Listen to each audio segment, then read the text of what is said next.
안녕하세요. 일산 베델교회 우리 5, 6학년 학생 여러분들 안녕하세요. 이진희 목사입니다. 오늘 우리가 독서 리뷰 두 번째 시간을 갖도록 하겠습니다. 오늘은 만화 성경론에서 두 번째 시간인 우리가 성경의 영감설에 대해서 오늘 우리가 공부해 보도록 하겠습니다. 자, 영감설입니다. 자, 성경의 영감설. 자, 이 영감설이 뭔지 오늘 살펴보도록 하겠습니다. 이 책에서는 인간의 언어로 기록된 하나님의 말씀이라고 이렇게 되어져 있네요. 자, 이 세상에는 진리와 거짓, 참말과 거짓말이 섞여 있습니다. 그래서 우리는 다른 사람의 말이나 글을 대할 때에 진리와 거짓말을 분별해야 합니다. 사람의 지식과 말은 완전히 불완전하기 때문에 틀릴 가능성이 있기 때문에 우리는 구별해야 한다는 겁니다. 항상 100% 진리만을 말해서 그의 말을 항상 믿고 따를 수 있는 분이 있다면 얼마나 좋겠습니까? 우리 사람에겐 없지만 성경은 바로 이런 분이 계시다라고 이야기합니다. 그분이 바로 우주 만물과 인간을 창조하신 창조주 하나님이십니다. 창조주 하나님이 인간의 언어로 우리에게 말씀하신다면 그 말씀 우리가 100% 신뢰하며 믿을 수가 있을 것입니다. 그 하나님의 말씀이 기록한 책이 바로 성경입니다. 이 성경은 비록 40명의 사람들이 쓴 책이지만 하나님이 40명을 통해 쓴 책이라고 할 수 있습니다.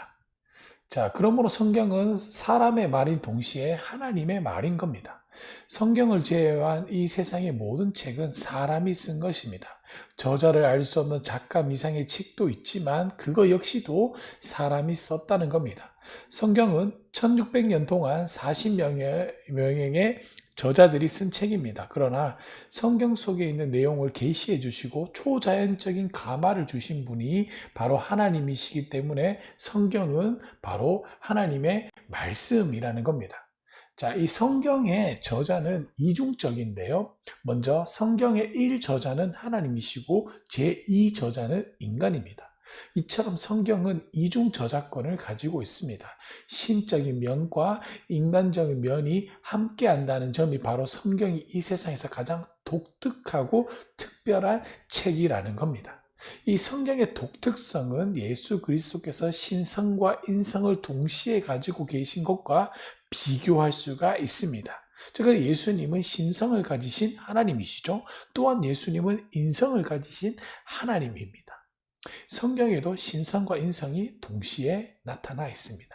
성경은 분명히 하나님이 기록한 것이어서 사람의 말이기도 하지만 동시에 성경은 하나님의 말씀이라는 겁니다. 성경은 분명히 인간이 기록했지만 오류가 없는 하나님의 말씀이라고 불리고 있는 것은 바로 성경의 영감설 때문에 그렇다는 겁니다. 모든 성경이 하나님의 감동으로 기록되어져 있다라고 디모데 후서에 기록되어져 있거든요. 사도 바울은 성경의 영감설에 대해서 이렇게 얘기합니다. 모든 성경은 하나님의 감동으로 된 것으로 교훈과 책망과 바르게 함과 의로 교육하기에 유익하니. 디모데후서 3장 16절입니다. 사도 베드로도 성경의 영감설에 대해서 이렇게 말을 했습니다. 베드로도 먼저 알 것은 성경의 모든 예언은 사소로이 풀 것이 아니니 예언은 언제든지 사람의 뜻으로 낸 것이 아니요 오직 성령의 감동하심을 받은 사람들이 하나님께 받아 말할 것임이니라. 베드로서 1장 20절에서 21절에 기록하고 있습니다. 그렇습니다. 성경은 성령의 감동으로 기록된 책이라는 겁니다. 사람들이 쓴 글에는 많은 오류가 있습니다. 글을 쓴 사람의 이성과 감성과 의지 등 전인격이 부패했기 때문에 사람이 쓴 글에는 이 오류가 있다는 것이죠. 따라서 사람이 한 말이나 글에는 당연하게 오류가 있다는 겁니다. 그러나 하나님이 쓰신 책에는 오류가 없습니다. 왜? 하나님은 진리의 원천이시며 무한한 선의 원천이시기 때문에 하나님이 쓰신 책이라면 100% 진리라는 겁니다. 자, 성경이 하나님의 감동으로 기록되었다는 말은 다른 말로 하면 성경에 뭐가 없다, 오류가 없다는 말입니다. 아니, 자, 그럼 우리 생각해 볼 수 있죠. 사람들이 성경을 기록했다면 당연히 오류가 있겠지만 이 사람을 통하여 하나님이 쓰셨기 때문에 성경에는 오류가 없다는 겁니다. 성령께서 성경을 기록하시는 저자들에게 오류가 없도록 감화를 주시고 관리하고 감독했다는 말. 이것이 바로 성경의 영감설입니다. 이 성경의 영감설은 성경의 무호성과도 연결되어져 있습니다. 그렇다면 성경은 어떤 방식으로 영감되었을까요? 자, 일단 먼저 잘못된 견해를 보겠습니다. 첫째는 기계적 영감설인데요. 이 기계적 영감설이라는 것은 쉽게 말하면 하나님이 불러주는 대로 성경 저자들이 받아 적었다는 이론입니다. 받아쓰기랑 똑같은 거예요. 하나님이 가나다라 마바사 이렇게 불러주면 사람은 그대로 썼다는 겁니다. 자, 이러한 기계적 영감론서는 성경의 제2저자인 사람의 인격성을 무시하는 잘못을 범하고 있다는 겁니다. 자, 둘째는 역동적 영감론인데요. 이 역동적 영감론이란 뭐냐면 작곡가가 곡을 쓰거나 화가들이 그림을 그리거나 시인들이 시를 지을 때 떠오르는 직관이나 통찰력, 흔히 영감을 통해 부르고 있죠. 즉 성경의 저자들이 이 영감, 자신이 가진 영감을 영적 직관과 통찰, 선물로 간주하는 것, 이러한 역동적 영감론은 성경의 영감성과 무호성을 부정하는 거죠. 왜냐하면 저자의 자신의 이렇게 뭐랄까 되죠, 영감이 묻어났기 때문에 오류가 있을 수 있죠. 그렇다면 영감의 방식에 대한 바른 견해가 무엇이냐? 우리 개혁파 신학자들은 어떠한 견해를 갖고 있냐면 이것이 바로 유기적 영감설입니다. 중요합니다. 우리 개혁신학이 추구하고 있는 영감설은 유기적 영감론입니다. 이 유기적 영감설은 기계적 영감론과 또 역동적 영감설의 오류에 빠지지 않고 제1저자인 하나님과 제2저자인 인간의 독특성을 균형 있게 고려하는 설인데요. 쉽게 말하자면 성령이 사람에게 감동을 줘서 이 사람의 자라온 환경, 말투, 언어, 생각 이런 모든 것들을 동원해서 썼다는 겁니다. 그래서 여러분들 성경책에 보면 갈로가 되어져 있는 부분이 있어요. 이거는 왜 갈로가 되어 있냐면 어떤 성경에는 이 갈로가 없고 어떤 성경에 갈로가 있는데 이게 왜 갈로가 있냐면 원문에 가깝다고 말하고 있는 성경도 어떤 책에는 이 내용이 있고 어떤 책은 없기 때문에 갈로를 표현했다는 겁니다. 그러면 이 갈로가 있다는 말은 그러면 사람이 썼느냐 하나님이 썼느냐 틀리냐 그렇지 않다는 겁니다. 그 내용에 있어서 조금의 차이가 있지만 어쨌든 전체적인 큰 맥락으로 봤을 때는 동일하다는 겁니다. 그러므로 유기적 영감설이란 성경의 저자들이 성경을 기록할 때에 아무런 의식 없이 무인격적인 상태로 녹음하거나 필기도구 같이 사용된 것이 아니라 하나님께서 사람에게 능력을 준 그 사람의 지식, 인격, 감정 이런 것들을 하나님의 말을 들었을 때 그게 잘 유기적으로 결합돼서 나타났다는 겁니다. 자, 요한복음 14장 26절에 이런 말씀이 있어요. 보혜사, 곧 아버지께서 내 이름으로 보내실 성령, 그가 너에게 모든 것을 가르치시고 내가 너에게 말한 모든 것을 생각나게 하시느니라. 그렇죠. 하나님의 말씀이 내 안에 있으니까 성령께서 오셨을 때 그 말씀을 가지고 생각나게 하시고 그 말씀을 쓰게끔 만들었다는 겁니다. 자, 이 성경은 신적인 동시에 인간적인 양면성을 지니고 있습니다. 성경은 그래서 하나님의 책인 동시에 인간의 책이라는 겁니다. 하나님의 사역으로 이루어진 작품인 동시에 인간의 사역으로 이루어진 작품이라는 겁니다. 그래서 하나님은 성경의 제1저자이시며 40여 명의 사람이 제2저자인 이중저작권을 가진 세상에서 전무유무한 책이라는 겁니다. 자, 그러면 성경이 어느 정도까지 영감되었나? 자, 성경의 일정 부분만 영감되었다고 하고 하는 부분의 영감설도 있습니다. 부분 영감을 주장하는 사람들은 서로 의견이 일치되지 않습니다. 어떤 사람은 많이 영감됐다, 어떤 사람은 조금만 영감되었다 이렇게 주장하는 사람이 있어요. 또한 사상 영감설이 있는데 이것은 성경의 사상은 영감되었으나 사상을 표현하는 언어는 영감되지 못했다는 겁니다. 이처럼 성경이 완전히 영감되지 않고 성경의 한 부분이나 성경의 사상에만 영감되었다고 말하는 것은 곧 성경에 오류가 있다라고 말하는 것과 같습니다.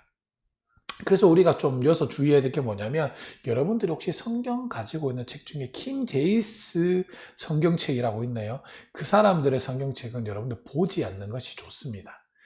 말씀 보존학회에서 이끌어온 킹 제임스 성경 버전은 왜 보지 말라고 목사님 얘기하냐면 이 영감설에 이 사람들은 부분적인 영감설로 있기 때문에 라고 주장하고 있기 때문에 성경에 가깝다라고 말하지 않습니다. 그래서 킹 제임스 성경 버전은 되도록 보지 않는 것이 좋습니다.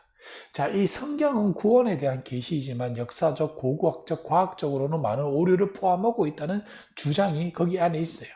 성경에는 진리도 있지만 거짓도 있을 수 있다 이거예요. 이것은 근본적으로 성경의 영감에 대해 기본적인 불신과 오해에서 비롯된 겁니다.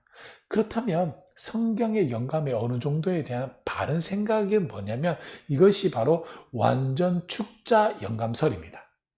좀 어렵죠? 완전 축자 영감설. 자, 이 완전 축자 영감설이 뭐냐면 모든 성경이 영감되었으며 모든 성경 처음부터 끝까지 다 영감되었고 단어 선택까지도 영감되었다는 겁니다.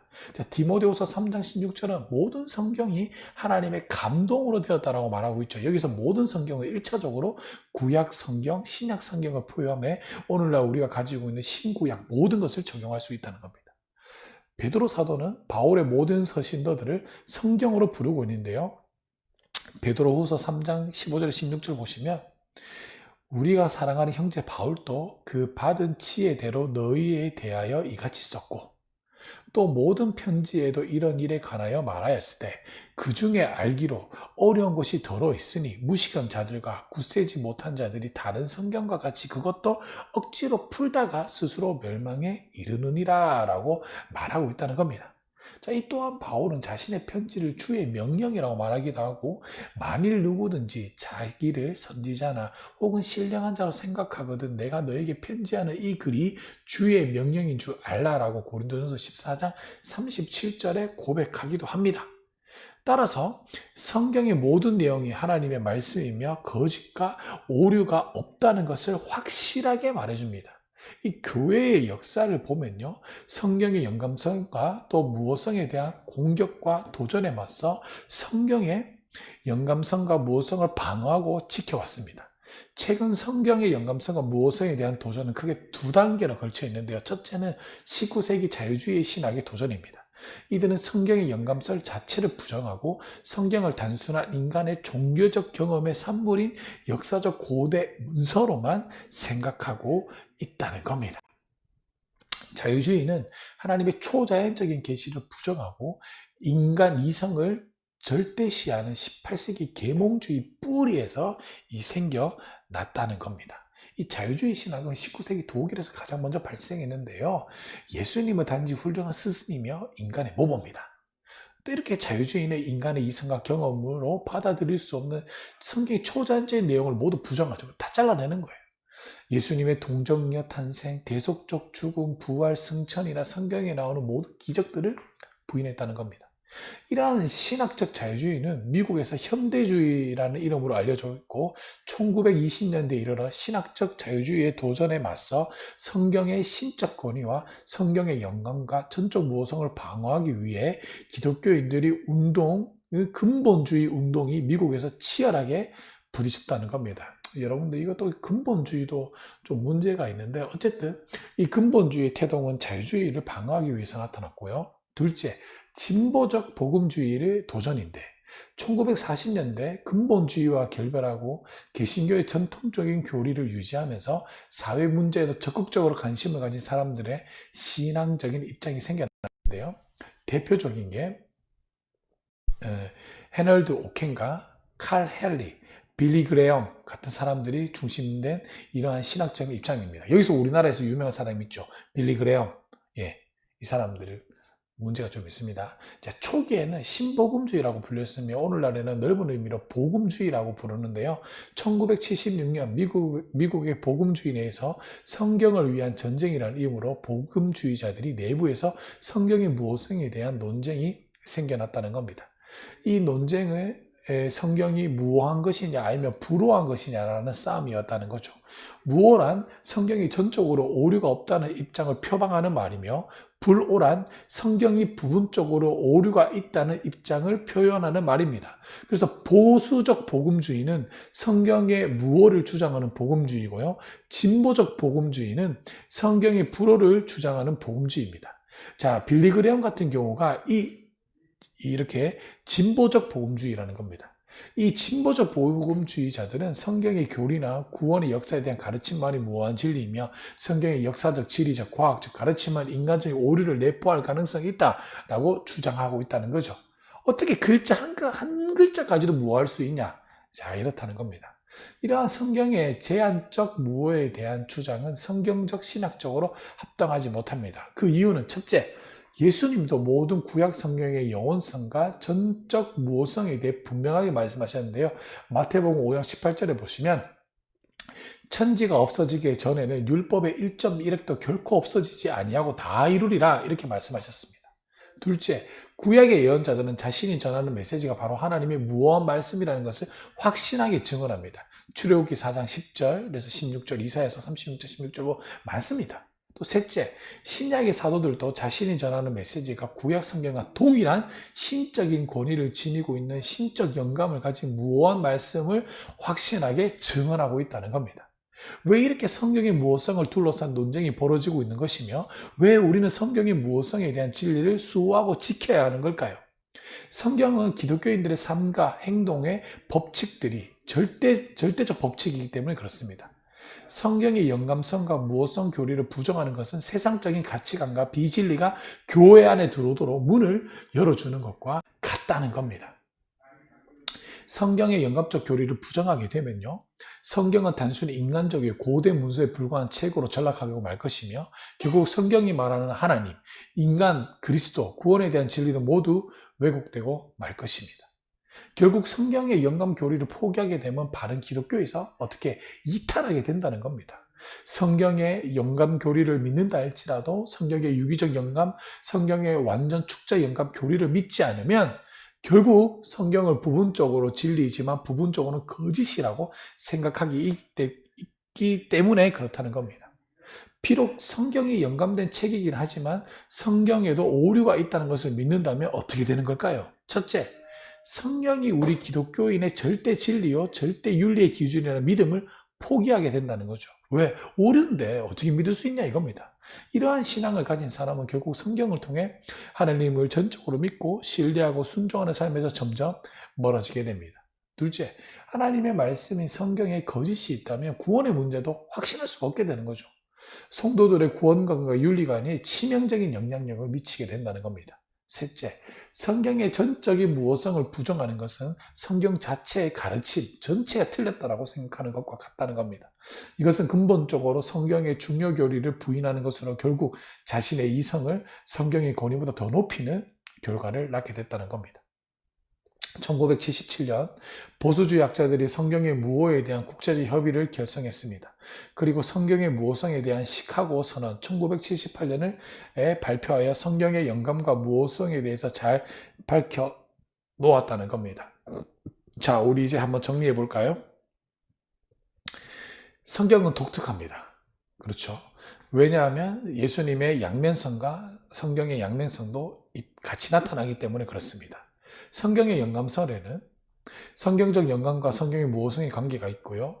이 안에는 이 성경의 영감적 방식에는 기계적 영감론, 역동적 영감론, 유기적 영감론도 있습니다. 우리는 여기서 유기적 영감론을 채택하고 있고요. 성경의 영감 정도도 부분적 영감성도 있고 사상 영감설도 있지만 우리는 완전 축자 영감설을 믿는다는 겁니다. 성경 모성에 대한 도전에는 성경의 제한 모성의 오류와 성경의 모성 교리를 지켜야 하는 이유, 또한 성경의 모성 교리가 무너지게 되면 나타나는 폐회까지 우리가 보고 듣고 배웠습니다. 우리 사랑하는 오륙학년 학생 여러분들, 또 선생님들, 또 우리 사랑하는 부모님들, 우리가 성경이 어떠한 책인지를 바르게 알아야 우리가 신앙생활하는 데 있어서 결코 흔들리지 않는 반석 위에 집을 짓는 것과 똑같다는 겁니다. 어렵고 힘들 때일수록 말씀을 붙잡아야 됩니다. 진리는 변하는 것이 아닙니다. 변하지 않는 이 진리, 믿음 위에 여러분의 반석 같은 굳음, 반석 같은 그 믿음 위에 튼튼한 믿음의 집을 지으시기를 주님의 이름으로 간절히 축복합니다. 아멘.